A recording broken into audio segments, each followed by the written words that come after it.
bonjour, and welcome to another episode of The Glorious Mess. And the family gets bigger because, we were brought here by humans and in wombs with women.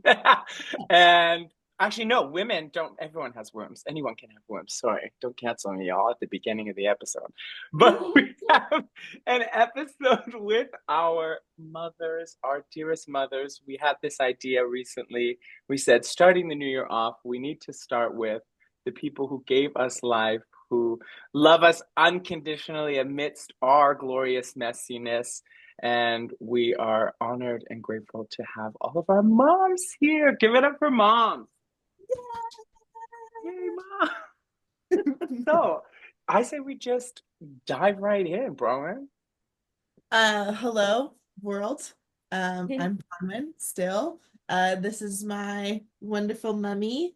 She likes mummy versus mother. Pippa or Philippa, but it's usually Pippa or Pip or mom. Say hi. Hello. Are we starting now? But I think so. Go right into it. yeah. Do you have any stories of me as a youth that is charming? The words were funny or embarrassing. Don't twist it. Don't change it. Well, one thing that was delightful about Bronwyn was how she was and many children are this way, but Bronwyn really embraced her nakedness.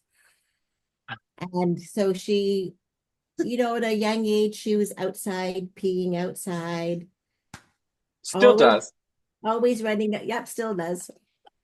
Still does into the flower pot out here.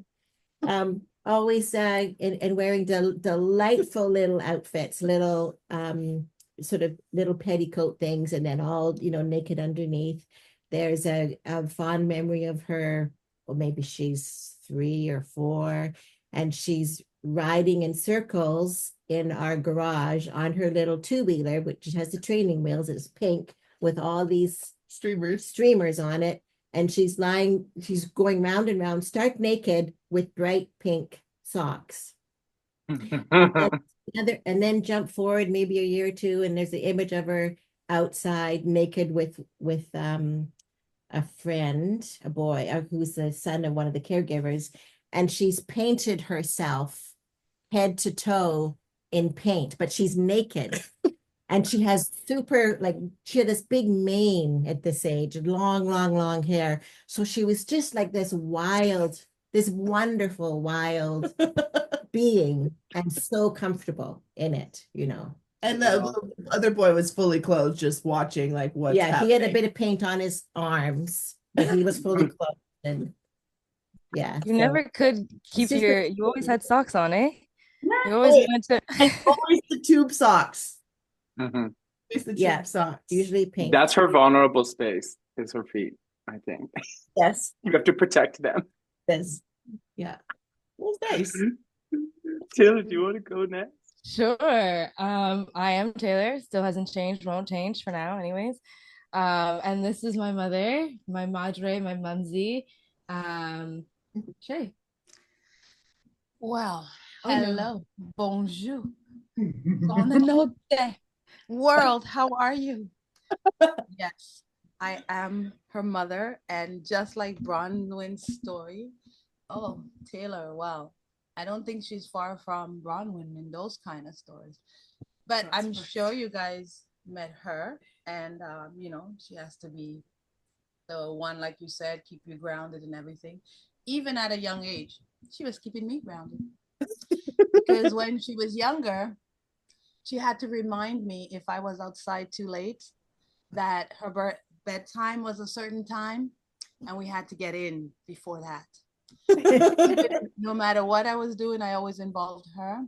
And I'm sure you've seen some of the photos where, I'd be in a photo shoot somewhere and she's in the middle of it doing her own thing, performing, she was actually dancing inside my belly, believe it or not. Yeah. We used to listen to, I don't know, classical music and dance around the room.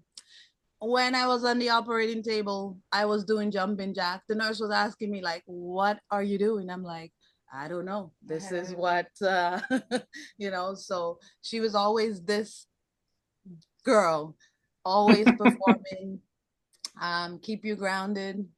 And yeah, as you know, she tell it like it is. Yeah, I got a few of those too myself as a mom. Everyone used to ask, who's the mom? I used to be clearly, and my nickname for her, believe it or not, is called Mummy. I used to call her Mummy, Mummy, because no matter where we go, everyone clearly knew that she was the mother. Oh my God. I love that. Well, last but not least is my darling mother, Lisa Lynn Johnson in the flesh, the one who I'm sure I've put through the ringer on more one occasions in my life. But I love her dearly and she's such a strong woman. So I'm excited for you to embarrass me. I'm nervous. I don't know if I know what you're gonna say. Um, hi everyone. It's so nice to meet Taylor and Brown, like see you in person and your parent and your mothers. I've heard so much about you and gotta say thank you for always being there for RJ. Yeah, that's just not to take it down a notch, but just very grateful. He has such good friends and that you, Piper, have been like a mom, a second mom to him. And I just, yeah, he's always shared those wonderful stories with me. So, being the mom of RJ, there are many, many things I could say, but I think I'm going to stick more with a funny. I wasn't really sure what to say or not, and I'm not good with on the spot, just coming up with things. I'll just own that or being authentic, so I'll be authentic. Um, when RJ was about 2 years old, and the funny part of this is because of my background, my heritage, even though I'm, as people would call it today, white passing. My father is a Black man and with Indigenous, and so but he lived in Nova Scotia, and RJ had never met his family, like all the family out here were, for lack of better words, white, and that's who was around us a lot. And I didn't know I didn't have a lot of friends and whatnot. But we were in the grocery store. He's about 2 years old. The backstory of this is that RJ was like literally thought his name was Smiley because he smiled all the time. His first year of life, he was always smiling and would answer to, and doctors and nurses and wherever we went, they would call him Smiley too, and he'd look right away even as a baby, because that I think he thought his name was Smiley because we said that all the time. He was just such a happy, content baby. Very blessed for that, as the moms would know. Much needed when they're babies. And so he's about 2, and we're in the up by it doesn't matter where we were, but we were at a grocery store, and he was about 2, and there was these two, like they were state basketball players. They had their uniforms on, and they had to be at least 7 feet tall. And RJ's, not like he is today. And he it was his reaction to it, but they were standing beside us and they were so close to him. And RJ just was looking, and you could see him going like this, looking up and up and up to the point where he was almost doing a back bend. But the look on his face, it was like, and I still today don't know if it was because they were Black or because they were so tall, right? Like it's hard to know, but RJ is literally sitting there, like, going all the way up looking at them, and he's not smiling, and that's unusual for him. So it's like, and so I'm kind of keeping an eye on this, but the guys noticed him, and they were like, hey, little buddy, or something, said something to whatever, and all of a sudden RJ's mouth went literally into an O, like, and he froze, like he would not talk, smile, say hi. And he was saying hi by then, right? Like he was so friendly, as he is still today, right? Like, so it was like, and the guy had said to me, had said something we had said about, I was concerned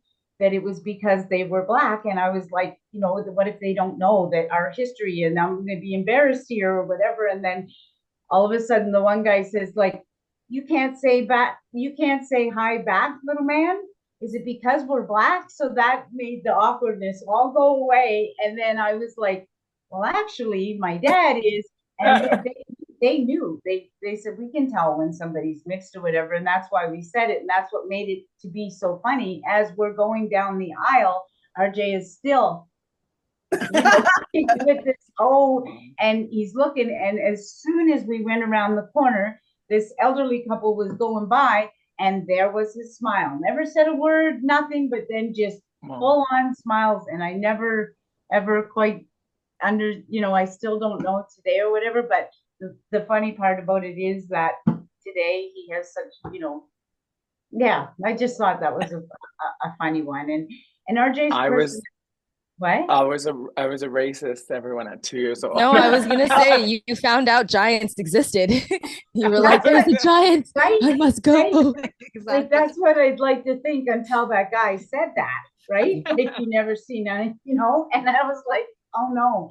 But yeah, I mean, in today's day, like, that would be maybe different. I wasn't even sure about sharing the story because I thought, it's not okay. But anyway. Ty was worse. If you remember Ty, when my brother said, "Look, Mom, it's a chocolate boy. Look at the chocolate boy, Mom. Look at the chocolate boy." Mm-hmm. And that was like an embarrassing story. But it just goes to show how, today we're in touch with all of my dad's family, and we know everybody. And if I had kids today, they wouldn't have reacted that way. But yeah, that was what we learned from this, Mom, is you needed more Black friends when we were kids. Yeah, exactly. But then I didn't want to be like, we didn't, because all my people were from back in Nova Scotia, right? And we were living in RJ and Calgary. Yeah. Yeah, we were living in the hickest town of white folk, and there's not a lot of diversity if you've ever been to Calgary. Back then. Now where I live, there's lots. It's great. Don't feel too bad, because still the world doesn't have a lot of diversity. As you know, I travel a lot, so there's a lot of places I go and they look at me like, what? This one. I just exactly. I get that in a lot of places because I'm usually the solo Black in a sea of white people. So don't worry. This still exists today, and it's only the same thing is because it's just a shocker to see something unusual in a space that you're in. So don't worry. My cousin Marlene, she lives in Texas, and she's Black, and she says the same thing. Like, she's gone to Italy, Thailand, all these places. She's retired RN, and she just is traveling lots, and she's told me that as well. Yes. Yeah. Well, this episode, we love to talk a lot, Bronwyn, Taylor, and I, and we made this episode about us listening. Maybe to be part of our New Year's resolution. And so we kind of thought of some questions that we were thinking of. There's this like viral book going around, and it's like questions you should ask your parents while you still have the chance. It's kind of dark, and I think it maybe is like a marketing scheme to get me to buy the book, to be honest. But thanks to our friends at ChatGPT, we were able to get the questions without paying. That's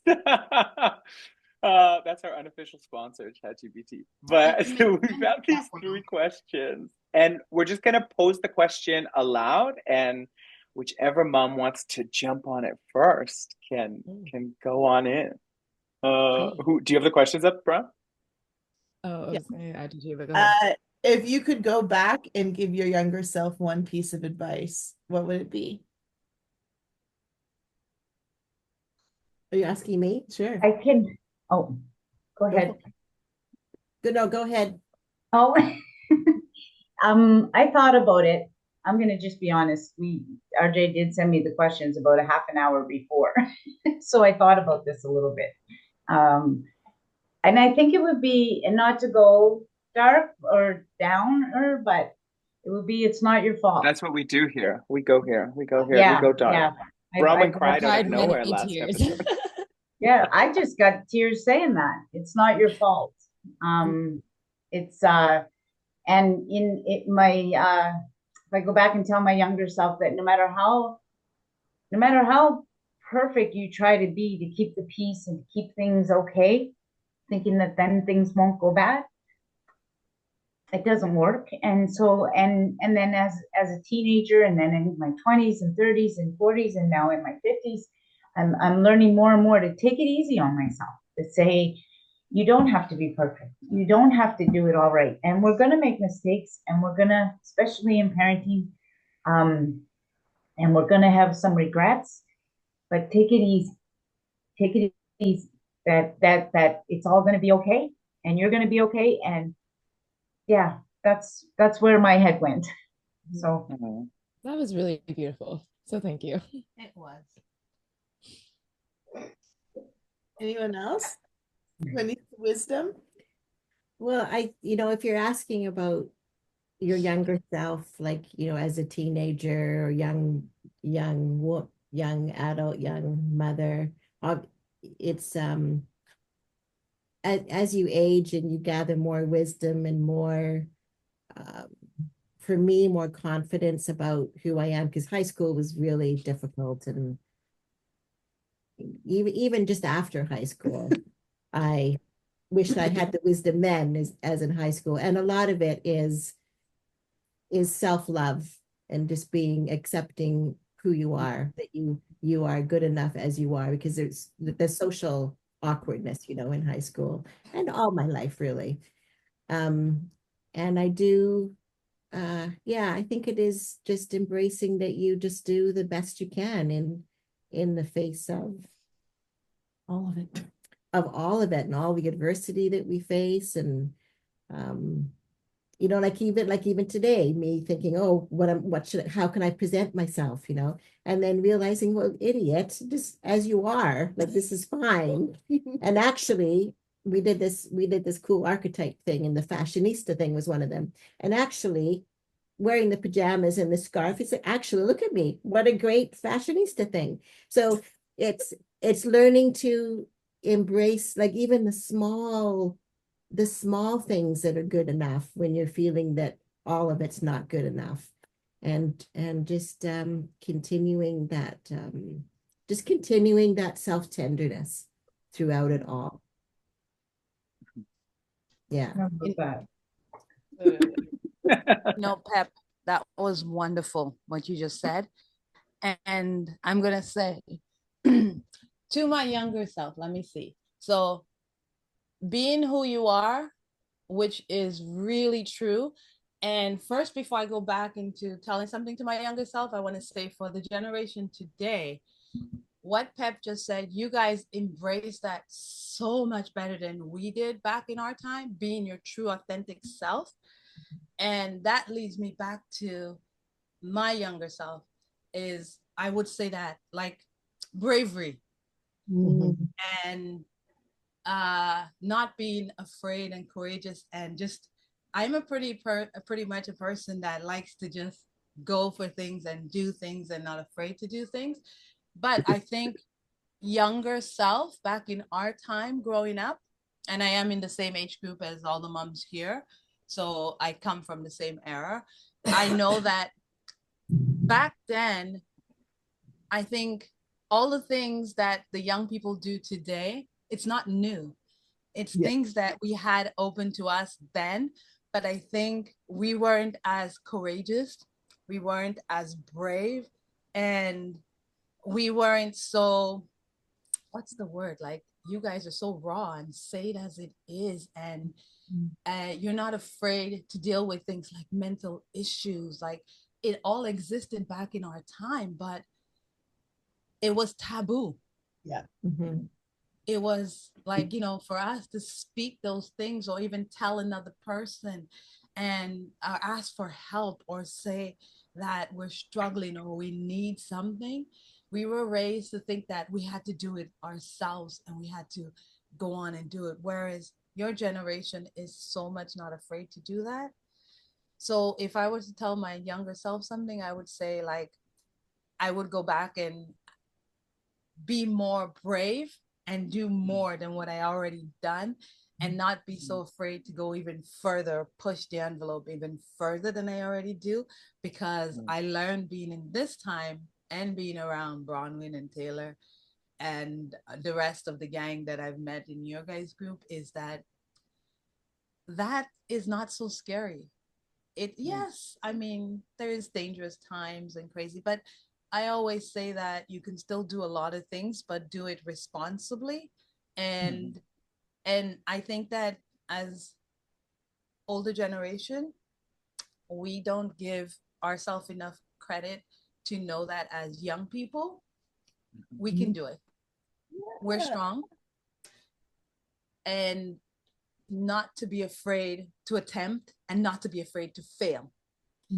I think failure is the fear. We are afraid of failing. In my generation, we were afraid of not doing it like your mom say, Lisa, perfect, or not getting it right. And so therefore that held us back from trying more or pushing further. So we learned to just take things as someone give us, don't question it, acceptance and things like that. Whereas accepting yourself first, accepting your good, your bad, you know, all those things, accepting them as positive, whether it came out, you attempted something and you fail at it, but failure is really not failure. It's just our way of saying that we needed was to pick another route, do it again, go on. And, that's what I would tell my younger self is like all the no's, like, don't look at them as no. No means another way. Yeah. No means, you know, figuring it out again. So that's what I would tell my younger self is that part. And for you guys as new generation, kudos. Yes, internet's a little bit too much for you, but I mean, you're not wrong. Not I wrong. mean, you are living a little bit too much into the internet and there is some shallowness, but you guys are on a good road. I love your way that you actually are not afraid to sit with your vulnerability. Yeah. You're not afraid to sit with your mistake. We were in my generation, we were afraid to tell, even speak to our parents, tell them how we felt. We had to do what they told us. I don't know if you, Lisa or Pep, grew up in children are to be seen and not heard type of.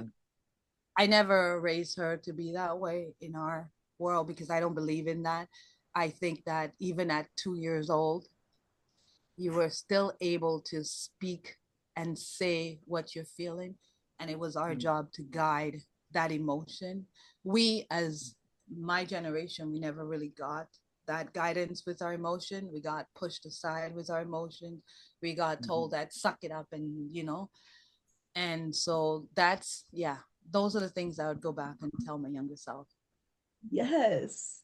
I love that. I echo that so much, and thank you so much for that because it's like words that you just put it together so well, but it's exactly, it was one of the message I received was don't feel, don't speak, don't feel, don't. There was one other one, and then I'm just so proud of us. I like just from what I've heard and seen on social media and Taylor and Browen and other friends of RJ's and there's a lot that are very out there and it's like I remember somebody telling me that it was so wrong for me to let RJ get his ears pierced at 8 years old or dye his hair when blonde when he was 8 and stuff like that. And something inside of me always said, let him be him, let him be him. And I never knew where that come from until I just listened to you today. Was like, yeah, and you just, yeah. So I did do something right. Let me be You my. did.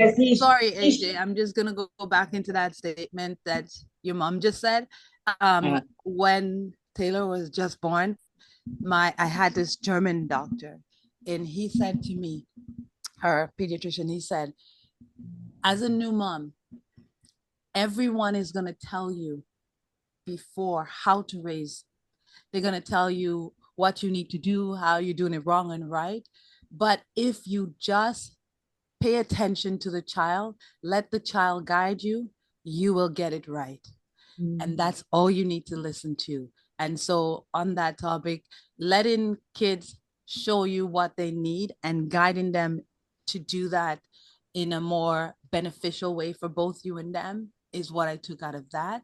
And that's what I've been living through all my life with her, is just not stopping her from showing me how I can help her grow better is the best thing ever. And I'm enjoying life for that. And I see that in Bronwyn's mom when I met you, Pep, and now Lisa just meeting you and RJ. But yeah, once I heard their first podcast, I was so proud to hear these three young people speak. I was like, where was I? Away somewhere in another country. And I was like, what? Did I raise that? My goodness. Wow, are these young people? Like, it was beautiful. And I love what you guys are doing. Yeah. Me too. So proud Mama of Pep. I just want to give a shout out to my parents because I did not grow up in that environment at all. I grew up in an environment, a very liberal environment that was very supportive for the most part from both parents. Very emotional, supportive, anything goes. They were really supportive of all our differences um supportive emotionally, financially, Still. you know, kind of all our, and especially actually, and I a lot of really warm memories of really deep, authentic, unconditional love from both parents, especially my mom. But then my dad had his own. I remember very fondly as teenagers sitting around the table and having to there's four of us girls, great real conversations with my parents, especially my dad actually, and just feeling really supported, so and so so I was able then to provide that to my girls too, I believe, from that role modeling. And that's why we had Naked Bronwyn Yeah. in pink. That's why we had naked Brahmin. That's why we had Brahmin painting on the wall. Exactly. I didn't realize growing up too what a privilege my relationship with my mom was until I got a bit older and started to hear about other people's relationships with their parents and how they don't know each other, or there's all this feeling of animosity, or they lead double lives, or and um and not to say that, I mean, every household has their stuff still, but as far as being encouraged, and I remember the mom was always said, be curious, be brave, and you don't realize how lucky you are and fortunate, and how we've been blessed to, as I get older too, the relationship changes, and then even becoming close with Taylor and learning and traveling with you two a little bit more and learning about your relationship. And though it's very different than what me and my mom have, but it's still the same, Taylor, like as a person, not just as a daughter. And um it's so rare. Just makes me want to put you in my pocket. Aw. Literally, my mom is one of my favorite persons in the So it's entire world. yeah, like if it's, and I think, there's people that have even met you now in passing, and, mom you've always been able to give that little ripple effect and make everyone really feel seen and heard. And I think if there's any gift that you have, it's you make everyone feel that whenever you touch. And it's Oh, rare. lovely. Yeah. It's so nice. So blessed. Yeah. That actually feeds into the next question. Wait, go Was back. I think you skipped the first one. No, that's what I'm going That to. was Oh, sorry. Look, I called you out. You already had it. And I was already correcting the mistake. Next topic will be, how can we trust our friends more? oh Wow. What was one of the most memorable moments from your childhood, and how did it shape you who you are today? Want me to read it one more time? One of our most memorable, Yes. Yeah. and Yeah. how just I mean, you just talked about yeah. your table, but it could be and there's anyone has it, Let's just take jump in. Well, a moment in time. I do think that what I just talked about really did shape who Mhm. I am today. And because I'm so tired, I'm going to get all emotional. I mean, even though there's always conflicts with your parent. Always, my dad had some, not really anger issues, but my relationship with my dad was different than my mom. But I think at the end of the day, I really one of the building blocks, the grounding thing of it all was we all felt this unconditional love. And I know there's a lot of like Bronwyn's dad's family, he still struggles with this thing of conditional love. And I really wanted to make sure that Bronwyn and Genevieve did not feel that demon of the conditional love, if I do this, I won't be loved, which then feeds into the whole thing. I have to be a certain way, have to be perfect. And, then you can't be your authentic self because then you're not loved and all these, so that's, and so, yeah, one of them is sitting around the table having these really deep talks with my dad. I guess my mom was there too, but just my dad, and he was a very smart man, and just him really hearing our viewpoints, hearing and accepting our sides of things, um, and having discussions about it. Just like what you're doing here in this podcast, actually. You're presenting different points of view in a safe place. And all the different points of view are interesting and accepted. You might not agree, and that's okay. And in the end, you're giving yourselves unconditional love. Trying to. That's the goal. Beautiful. Pep, it's almost like we grew up the same way, except me was the opposite. We were more closer with my mom than my dad. My dad was more like the, I don't know, like he was there but not there kind of thing. Like he was more absent in the emotion. So all of the be who you are and talking about emotion comes from my mom. And you have to go back to, I'm when I say my mom, I was raised with a stepmother, but she was my mom. She was the one that, like, from when I was came to Canada, that's who I knew. My real mother I didn't know until later on in life, but I'm closer with my stepmother because the way she embraced me into the family, and there was already two other kids that she had, so we didn't know each other as stepdaughter and stepmother, and it was like this was my mom. And we had those things, the round table sit down, we talked about, so that, I think, the strength that I saw her put into achieving things, I think that gave me, because she also worked, and but we raised in a time where the woman had to still be everything for everybody. So my dad worked too, but it was like my mom carrying the stronger part. She goes to work, she come home, she cooked the meal, and my dad just sit and wait, kind of thing. And just watching that, it also shaped me and taught me that I think when it comes to having friends, girl friendship or women friendship, women's closeness is really a good thing to have. The bond that we pass on is amazing. And so for that how Taylor and I are close, like sisters, pretty much more than mothers, daughters. But she never forget that I'm still her mom. No, I can't ever forget that. She won't ever let me forget it. But yeah, we have that because I had that with my mom too. I had that. And I think my sisters would say the same thing. We all had the same close knit with my mom.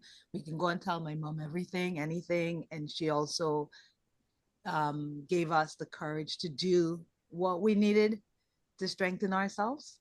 And early on in life, I learned to do everything myself too. I mean, like even as far as going to church, my parents would be in bed and I'd wake up and go to church by myself. You know what I mean? Like it was things, yeah. At 12 years, Taylor is identical to me, except in my generation, she's late with doing the stuff the way I did it. So at what I was doing at 12 is things that, you know what I mean? Like the and I think I taught her that long too, balancing financials, all that stuff.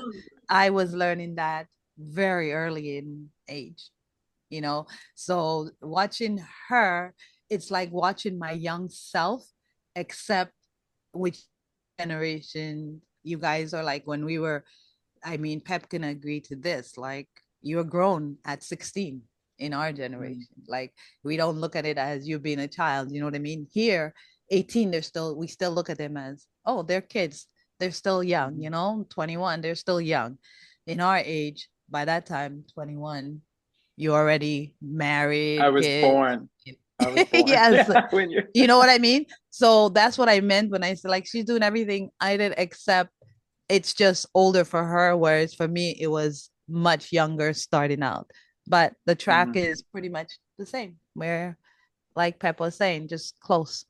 Well, I was gonna say that I think that in hearing your story, like something that I would say is really true for you, and also something that I've watching growing up with you, is you are really inspiring. Like you are a doer. Like you, there's nothing that you can't achieve because you set your mind to it. You want it, so you're gonna go get it.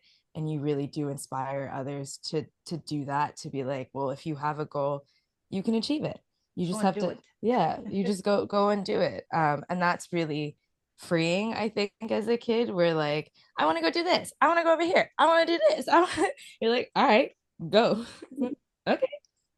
Yeah, I think that's one thing I always tell her was just do it and don't worry about how it's going to unfold, how it's going to be achieved. The once you get your mindset into doing, then you will achieve. Because sometimes I surprise myself too. I'm like, I did that. Wow, you know, I didn't even think about how did I it's after finishing the project or finishing anything is when I think about, wow, I did that. I don't even know how I did it, but I did it, you know. So yeah. I love that. And it's interesting, like hearing your, like, because I think even my mom and I hope it's okay to share this story. Like we had very fractured relationships, like in terms of my mom and her parents, and only things that are now healing in her relationship to her parents. And I think it's interesting and both beautiful how we still hold our connection, because that maternal, that mother son bond like is eternal no matter what, regardless of circumstances or what happens. But anyway, Mom, I'll let you answer the question here and complexify the Yeah, Johnson reality.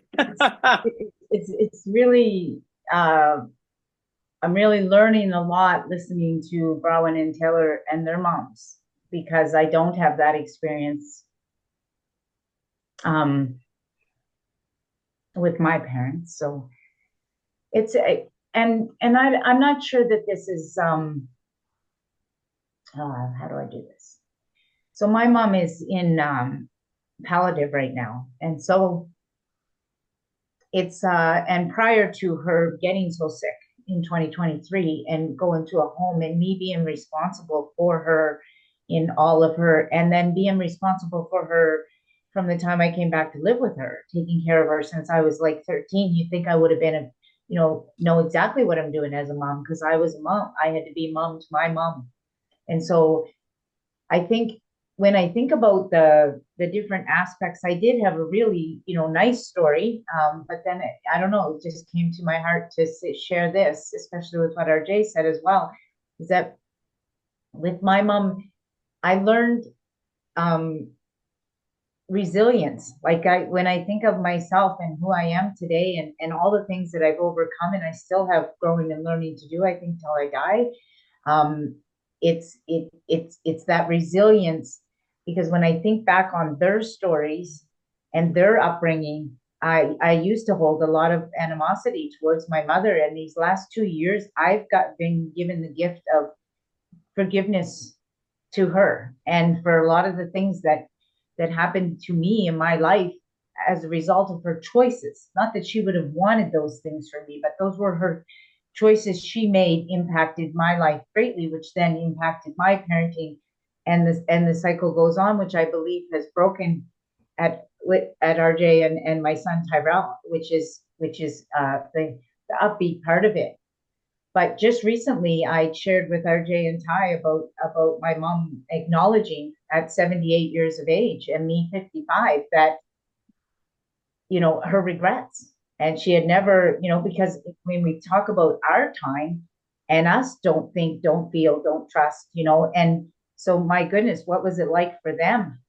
What was it like for my mother and she's still that way today. So for her to be vulnerable with me, talking about times in, a piece of my life that was very traumatic, and her looking over at me and saying, with dementia too, saying that that's her biggest regret in life. And I bawled sharing this with RJ and Ty, a week ago, but today it's like, what were my most memorable moments? So there was many, many memorable moments, not all challenges. Some were, very good memories.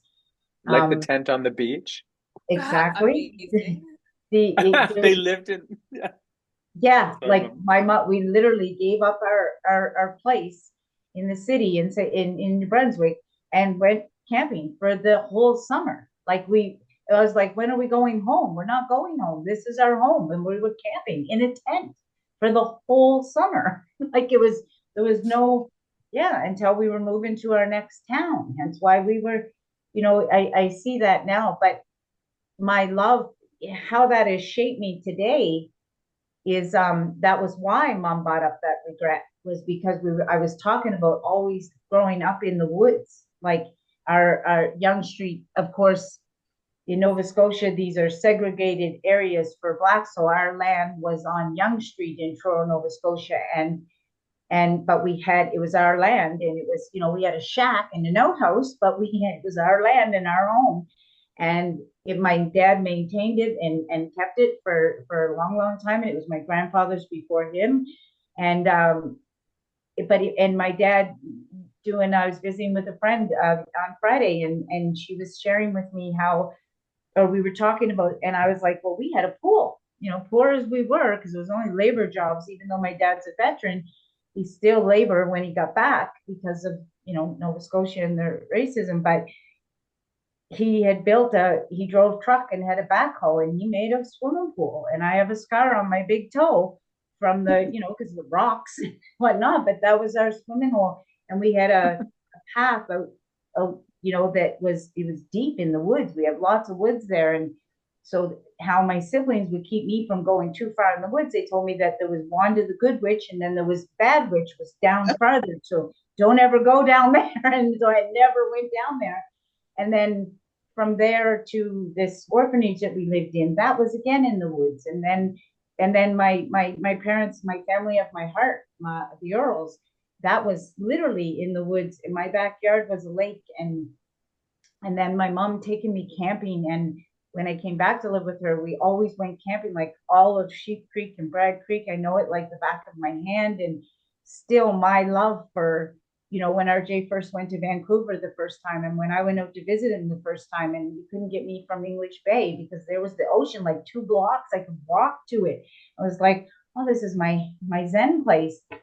And I guess, so how it shaped me, all those experiences that I went through, I believe, I hope I'm still on the same topic, but all of them, because I do go off ADHD or whatever, I don't know. But anyway, I try to stay on point. I always come back to my point though, don't I, RJ? Yes, you do. So We're in episode 3 now. This is episode 3, actually. We've cut that.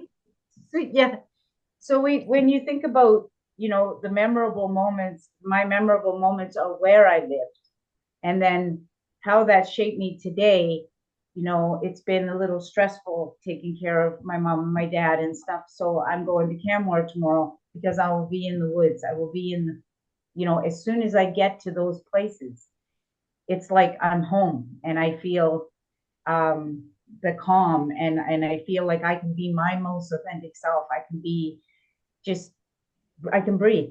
That's for lack of better words. And so even though I think too, I'd like to say that even though there's joys and challenges in all our parent relationships and all of our ships, I call them family ships, romantic ships, all of our ships, but with family and with parents, it's very we do the best we can with what we know and they did the best they can, and it's a great place to be in at 55, because when I'm where my mom is at, when I get there, I won't be in those regrets, because she's taught me, by her not dealing with anything, I'm all in dealing with anything, to the point RJ will share that I'm a little heavy or too heavy sometimes or whatever, because I'm all in for the healing, so that I don't have those regrets. And so that even if it's maybe the last 2 years of my life, I'll maybe have gotten this parenting thing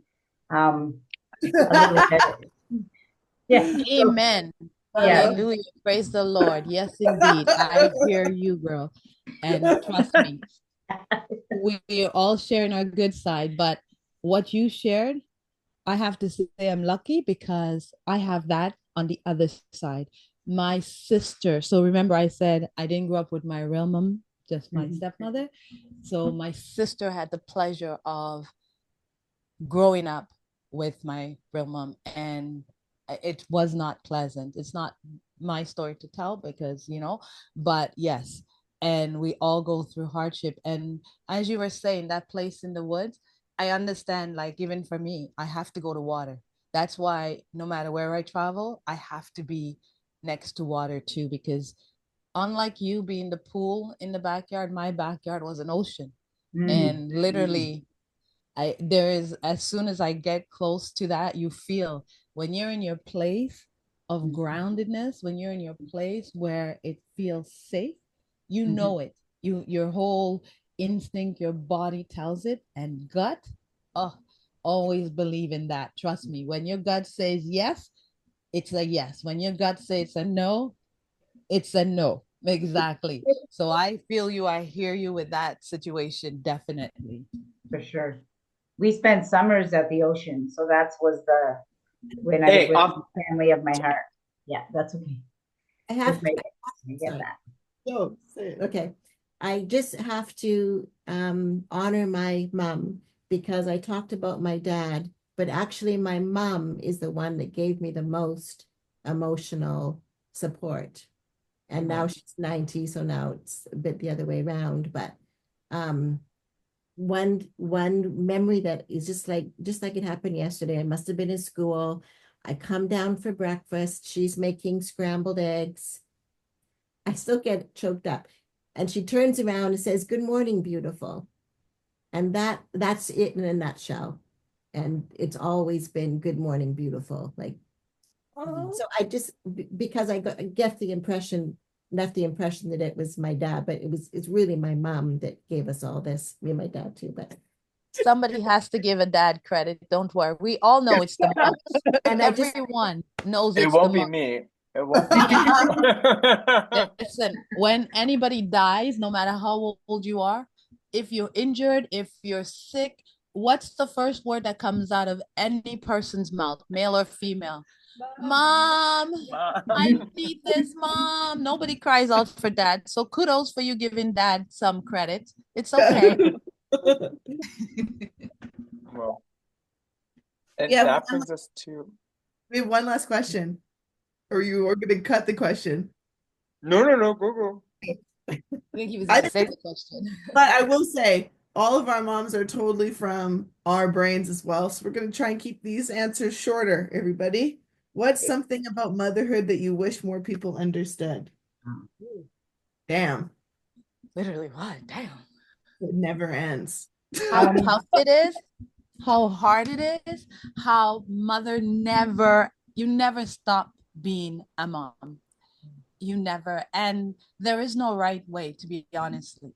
No matter how much money you save, that's, they say, oh, you need to save for having kids. No, you never get it right. You don't know how much saving. The toughest thing about being a mom is not knowing.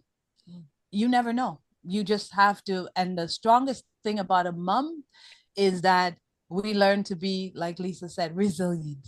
And we learn to just adapt, go with the flow, and roll with the punches. There is no mom, there is no easy way of being a mom. And like Lisa said, and Pep, there is no two moms that's going to do it the right way. The only thing mom knows how to do is do. That's the only thing we know is do. Don't ask us how, don't ask us when, don't ask us why. When there is something to do, that's why kids everywhere, I'm telling you, as the world, the only word you say is mom. You get in trouble, you say mom. You fall down, you say mom. You get a cut, you say mom. And don't ask mom how she becomes doctors, how she become nurse, wives, how she becomes, Therapist. Yes, therapist, chef. Just Thank. understand that every title that's out there in the world, any career that's out there in your world, believe you me, it all has mom. They just never let moms, all these soft skills as mom that we did at home that they thought that couldn't contribute in corporate world. Well, it sure did. Mom is educator. Mom is organizer. Mom is communicator. Mom is every problem you need solved is mom. That's it. So there is no other word. There's no easy way. And when you have your own kids, there's not going to be, mom can't tell you how to do that. Mom could only advise and she can give you some thing, but you're going to have to, as a mom, you figure it out as you go. And that's why Lisa said, we're still figuring it out. We're still learning. We're still growing. We're still evolving. And the greatest thing is that now we have the room because mom could look fabulous, even younger as we get mature. Look at us, young people. Look at the mums on there as we mature. Don't let our little silver fox mess with your brains. As we mature, we just look at all these beautiful faces. We get younger, we get more wiser and stronger. My mom dyed her silvers out. Yeah, she did. She's not quite ready. You weren't ready? No, because there's not enough of them yet.